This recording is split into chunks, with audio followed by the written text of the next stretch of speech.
आज हम बताएंगे आपको गंगा नदी के बारे में। गंगा नदी का कैसे निर्माण होता है और ये कहाँ से निकलती है, कैसे निकलती है, उसके बारे में आपको बताने जा रहे हैं। हमारा उत्तराखंड जो है, उत्तराखंड को हम दो भागों में बांटते हैं। एक हमारा एक छोटा भाग है जिसको हम कुमायूं कहते हैं, दूसरा हमारा बड़ा भाग है, इसको हम गढ़वाल कहते हैं। जो उत्तराखंड जो है हमारा उत्तर प्रदेश से 2000 में टूट करके अलग हो गया है, उसी का भाग है हमारा ये उत्तराखंड। उत्तराखंड में जो गढ़वाल है, यहाँ पे बहुत बड़ी बड़ी हिमानी होती हैं। हिमानी क्या होती हैं? हिमानी बहुत बड़े, उसमें बर्फ़ के ग्लेशियर होते हैं, वहीं से हमारी ये नदियाँ निकलती है। तो वहीं से हमारी एक गढ़वाल वाले भाग से हमारे बद्रीनाथ जगह में है। बद्रीनाथ में भी अगर एग्जैक्ट पॉइंट की बात करी जाए तो वहाँ पे एक जगह का नाम है संतोपत हिमानी। तो संतोपत हिमानी से हमारी दो नदियाँ निकलती हैं, एक धौली गंगा, दूसरी विष्णु गंगा। धौली गंगा, विष्णु गंगा, ये दोनों नदियाँ चलती हैं और आगे चल कर के ये विष्णु प्रयाग में मिल जाती हैं। प्रयाग क्या कहते हैं? जिस किसी दो नदियों के मिलन स्थल को या तीन नदियों को मिलन स्थल को प्रयाग कहा जाता है। तो यहाँ पे ये नदियाँ मिलती है, इसलिए यहाँ का नाम रख दिया जाता है विष्णु प्रयाग। जब दो नदियाँ बराबर गहराई की होती हैं तो उनका नाम जो होता है वो चेंज कर दिया जाता है। तो यहाँ से इसका नाम हो जाता है अलकनंदा।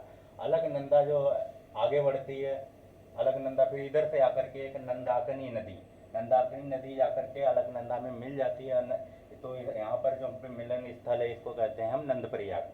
तो ये नंदाकिनी नदी है, इसका जो होता है गहराई कम होती है और अलकनंदा की गहराई ज़्यादा होती है। भूगोल के हिसाब से जिसकी गहराई कम होती है उस नदी का नाम छोड़ दिया जाता है और गहरी वाली नदी के नाम से उसको आगे बढ़ाया जाता है। तो यहाँ पे ये हमारी अलकनंदा आगे बढ़ती है, आगे बढ़ करके थोड़ी दूर आगे बढ़ करके वहाँ पे एक पिंडार नदी आकर के मिलती है। पिंडार नदी का भी पानी कम होता है अलकनंदा की तुलना में। तो यहाँ पे एक पिंडार नदी जो होती है वो कर्णप्रयाग में मिलती है। तो यहाँ फिर क्या नाम, अलकनंदा का पानी ज़्यादा हो तो अलकनंदा इन नदियों को लेकर के आगे बढ़ती है। अलकनंदा आगे बढ़ती है, फिर यहाँ से हमारे केदारनाथ से हमारी मंदाकिनी नदी आती है। मंदाकिनी नदी जो आती है और यहाँ पर रुद्रप्रयाग में आकर के मिल जाती है। तो केदारनाथ से आने वाली मंदाकिनी नदी में भी इतना ज़्यादा पानी नहीं होता है जो कि अलकनंदा में होता है। तो यहाँ पर इसकी केदारनाथ से आने वाली मंदाकिनी नदी का भी समापन हो जाते हैं और अलकनंदा आगे लेकर के बढ़ती है। और यहाँ यहाँ पे जो हमारा एक मंदाकिनी नदी रुद्रप्रयाग में मिलती है।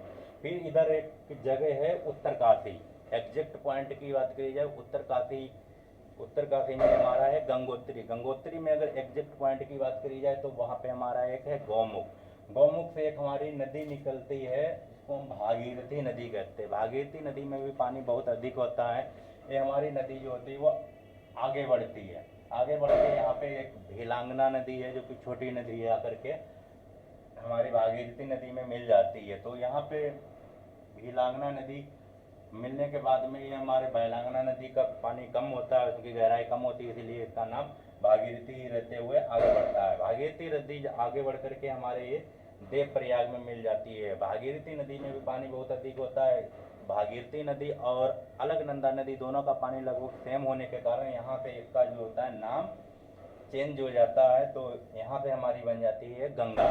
तो अब आप बात करो कि गंगा कहाँ से निकलती है, तो एग्जैक्ट पॉइंट ही नहीं है रियलिटी में। तो गंगा जो है, गंगा हमारी बनती है जो कि कितनी ज़्यादा सहायक नदियों से बनती है। लेकिन ये जो उत्तरकाशी से निकलने वाली भागीरथी नदी है, यहाँ पे उत्तराखंड के लोग इसी को गंगा मानते हैं और जो हमारे बंगाल के लोग हैं वो भी इसी को गंगा मानते हैं।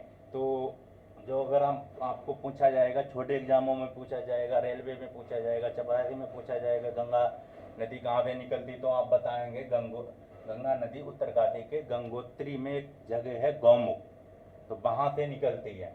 लेकिन अगर यही कमिश्नर लेवल के एग्जाम में जब आप जाओगे तो ये नहीं पूछा जाएगा कि ये गंगा नदी कहाँ से निकल, तो आपको ये डिटेल से बताना होगा जिस प्रकार से मैंने आपको ये बताया है। तो गंगा नदी निकलती ही नहीं रियलिटी में, गंगा नदी तो है ये बनती है। तो गंगा नदी